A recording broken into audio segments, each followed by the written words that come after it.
Salut à tous, le journal du foot de ce jeudi 4 mars. Le Barça s'offre une remontada et valide son billet pour la finale de la Coupe du Roi. Battu 2-0 au match aller en Andalousie, le club catalan a renversé le FC Séville au Camp Nou.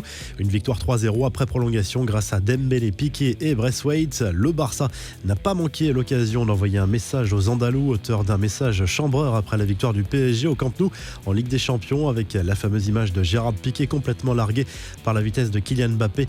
Le défenseur espagnol a marqué et pris sa revanche. Le football est une question de respect. Bonne nuit, a écrit le Barça sur son compte Twitter. Tout n'a pas été rose malgré tout pour le Barça. Piqué a conclu la rencontre en boitant, visiblement touché au genou droit. L'inquiétude est légitime avant de défier le PSG mercredi prochain. Le joueur de 34 ans a manqué 3 mois de compétition cette saison. Un autre joueur s'est blessé lors de cette rencontre, Ousmane Dembélé, qui a ressenti une pointe au mollet gauche. Il passera lui aussi des examens complémentaires. Malgré l'euphorie de la presse catalane que l'on décortiquera à la fin de ce journal du foot, Ronald Koeman a tenu à calmer ceux qui rêvent d'une folle remontada contre le PSG mercredi prochain en Ligue des Champions. Ça ne sera pas du tout la même chose mercredi prochain, a prévenu le coach catalan. Les infos et rumeurs du mercato, Pablo Longoria prêt à prendre une grande décision concernant Dimitri Payet. Selon l'équipe, le nouveau président de l'OM souhaiterait se séparer de son meneur de jeu cet été afin de préparer l'avenir. Steve Mandanda pourrait lui aussi faire les frais de cette volonté de renouvellement de l'effectif souhaité par l'Espagnol.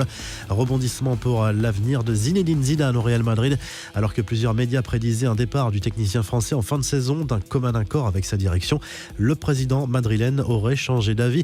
Selon un journal espagnol, Florentino Pérez compte poursuivre l'aventure avec Zidane la saison prochaine et le considère toujours comme l'homme de la situation et espère le convaincre de rester grâce à un mercato XXL. Au Barça, alors que l'avenir de Ronald Koeman est incertain, plusieurs médias ont glissé le nom de Mikel Arteta ces dernières semaines pour lui succéder la saison prochaine. Le principal intéressé a répondu à ces spéculations. Ces rumeurs ne le surprennent pas vraiment en raison de son lien avec le club espagnol. Je suis vraiment concentré sur le travail que j'ai à faire ici. Il y a beaucoup à faire et cela me plaît beaucoup, a tempéré le coach d'Arsenal.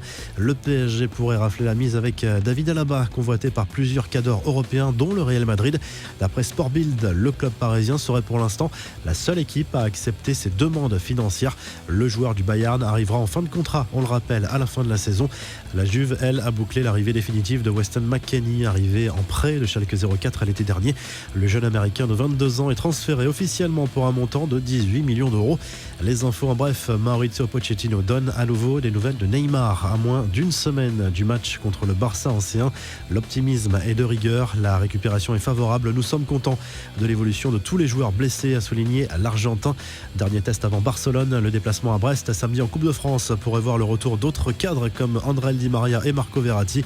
En première ligue, Manchester United toujours en panne d'inspiration. Les Red Devils ont été tenus en échec par Crystal Palace 0 partout. Ce qui retient l'attention des médias anglais, c'est surtout le clash entre Marcus Rashford et Harry Maguire. Les deux hommes se sont copieusement insultés en plein match. Cela est parti d'un reproche formulé par le défenseur en direction de son coéquipier. La fin d'un long imbroglio en Serie A. La rencontre Juve-Naples aura finalement lieu le 17 mars prochain. Le match avait été donné gagnant aux Turinois sur tapis vert après l'impossibilité de se déplacer dans le Piémont du Napoli en octobre dernier à cause du Covid.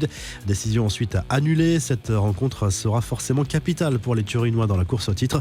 La revue de presse, le journal de l'équipe revient sur la 28e journée de Ligue 1 disputée mercredi soir. Le LOSC garde la tête grâce à une victoire 2-0 obtenue sur le fil.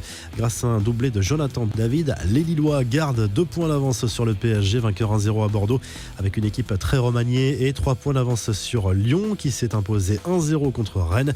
En Espagne, la presse catalane est en feu. Grandioso titre le journal Sport. Le quotidien catalan revient sur la grosse performance du Barça contre le FC Séville.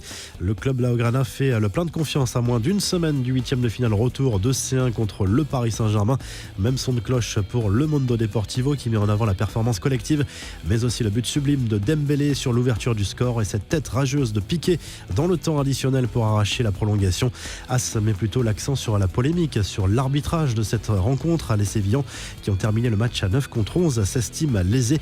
Malgré tout, le club andalou a beaucoup trop subi lors de cette partie et peut s'en vouloir. En Italie, la Gazette dello Sport se penche sur l'occasion en or offerte à l'Inter Milan de faire le trou en tête de la Serie A. Après le match nul arraché dans la douleur mercredi soir par l'AC Milan, un but partout contre l'Udinese, les joueurs d'Antonio Conte peuvent prendre 6 points d'avance en cas de succès sur la pelouse de Parme ce jeudi soir. Si le journal du foot vous a plu, n'hésitez pas à liker la vidéo et à vous abonner. Et à très vite pour un nouveau journal du foot.